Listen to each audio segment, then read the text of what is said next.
Good morning to all of you. आज हम संधि एवं संधि विच्छेद व्याकरण पोर्शन पढ़ेंगे।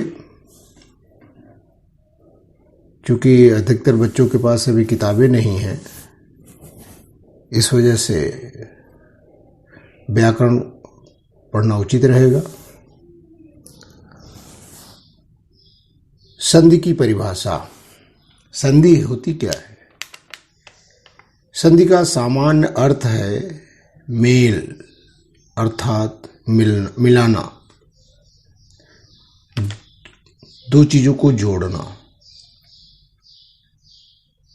साहित्य की भाषा में जब दो शब्द पास पास आते हैं तो एक दूसरे की निकटता के कारण पहले शब्द का अंतिम वर्ण तथा दूसरे शब्द के प्रथम वर्ण में अथवा दोनों में कुछ परिवर्तन हो जाता है।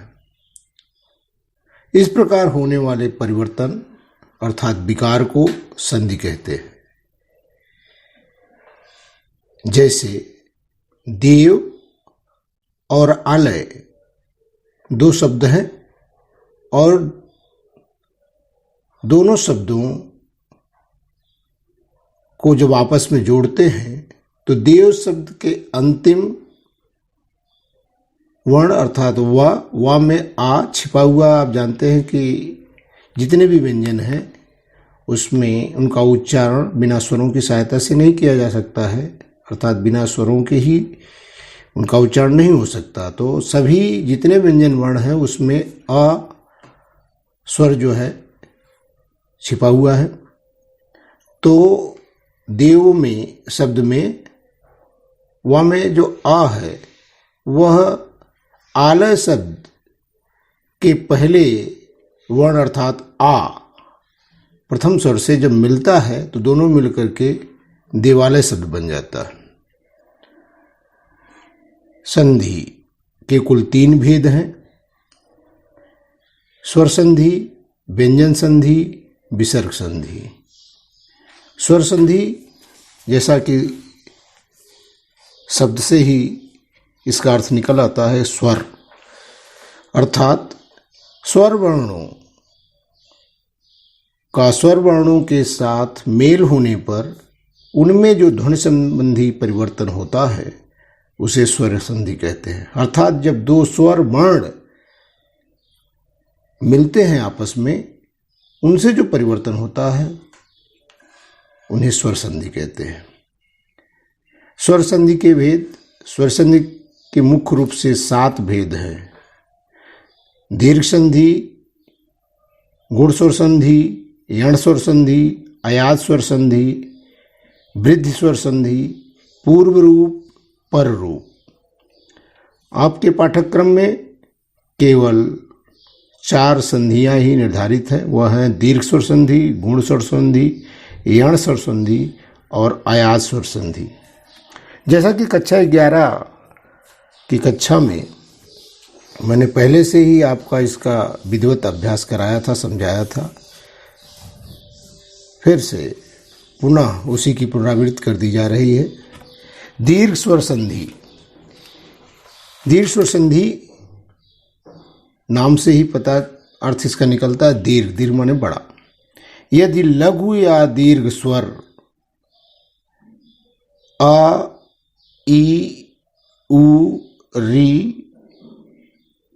या री के बाद क्रमशः माने इसी क्रम में सजातीय लघु या दीर्घ स्वर अ, ई, उ, री आए तो दोनों के मिलने से क्रमशः आ अर्थात अ और अ मिलकर के आ, ई और ई मिलकर के ई, उ और उ मिलकर के उ, री और री मिलकर के री हो जाते हैं।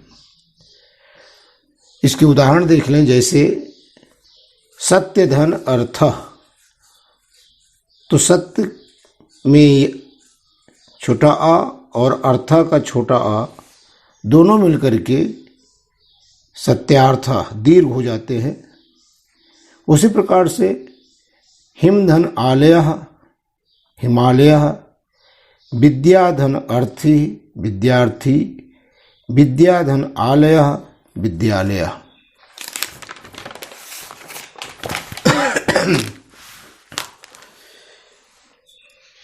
उसी प्रकार से ई जब ई से मिलता है तो दोनों को मिलकर के दीर्घ ई अर्थात बड़ी ई हो जाते हैं।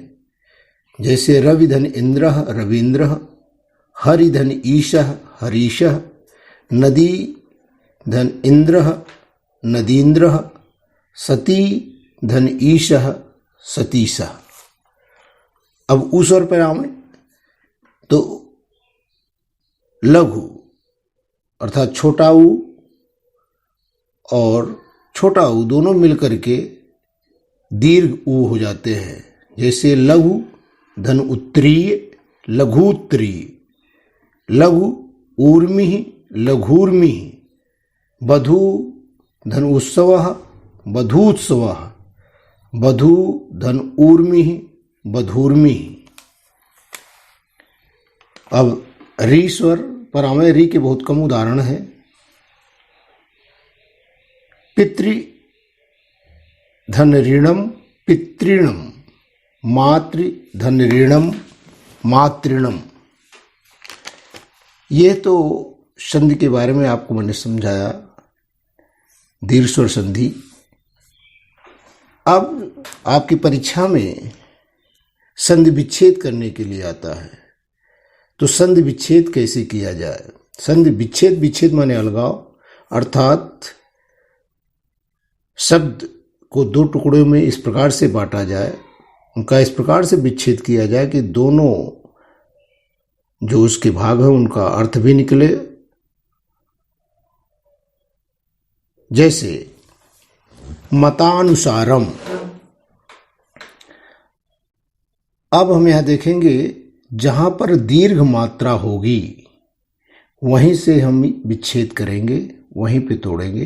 तो हम देख रहे हैं कि मतानुसारम में ता पर दीर्घ स्वर आ आया है, तो यही हम आ पर ही इसे जो है दो भागों में तोड़ेंगे। तो तोड़ते समय ये ध्यान रखना है कि दोनों तरफ अर्थात प्रथम शब्द का अंतिम वर्ण और दूसरे शब्द का प्रथम, ये दोनों स्वर सजातीय होंगे। अर्थात वह लघु या दीर्घ हो सकते हैं लेकिन एक ही स्वर होगा। जैसे हमने बताया मतानुसारम। अब आ पर जब तोड़ेंगे, ताप आगे मात्रा है, ताप दीर्घ स्वर है, यहां जब तोड़ेंगे तो मत धन अनुसारम।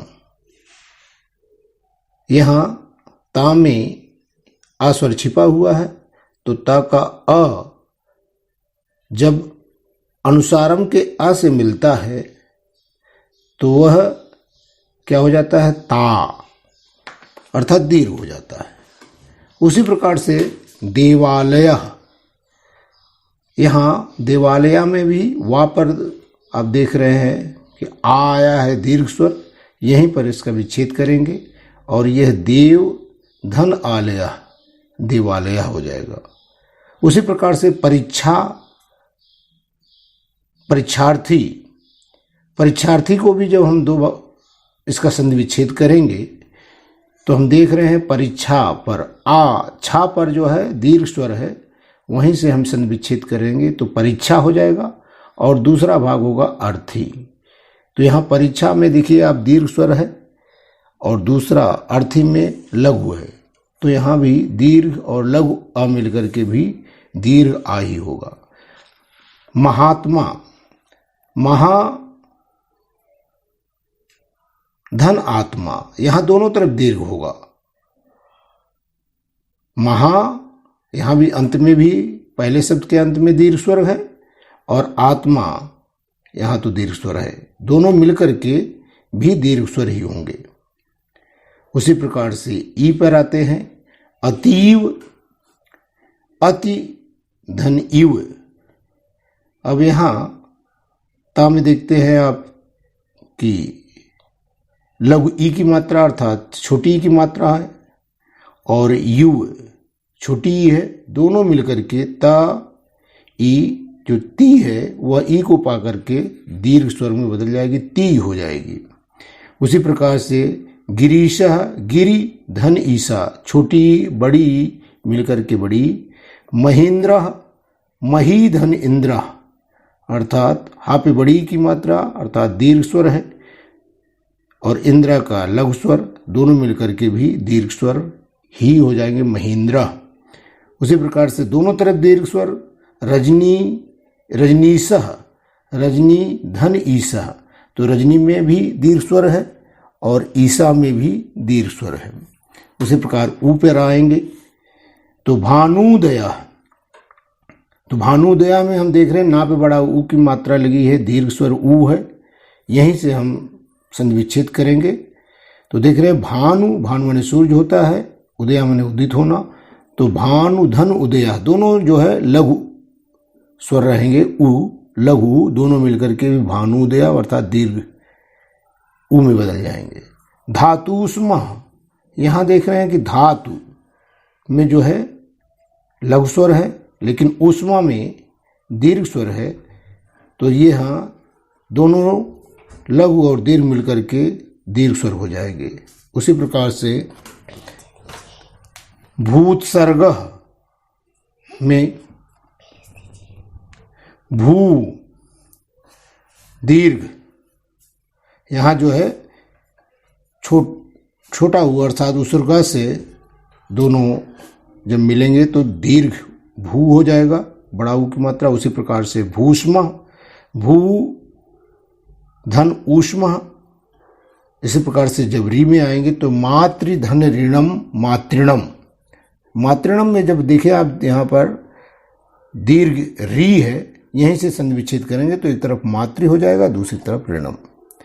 अब आगे दूसरी संधि गुण स्वर संधि और उसकी परिभाषा और उसका विच्छेद कल हम समझाएंगे। इसके साथ ही मैं आपको ये इसका वीडियो भी टेस्ट जो है वीडियो टेस्ट भी उसको भेज रहा हूँ। Thank you. इसके बाद आपको मैं अभ्यास करने के लिए भी दूंगा। किसी को कोई समस्या होगी या कुछ समझने में नहीं आ रहा तो पुनः मुझसे पूछेंगे।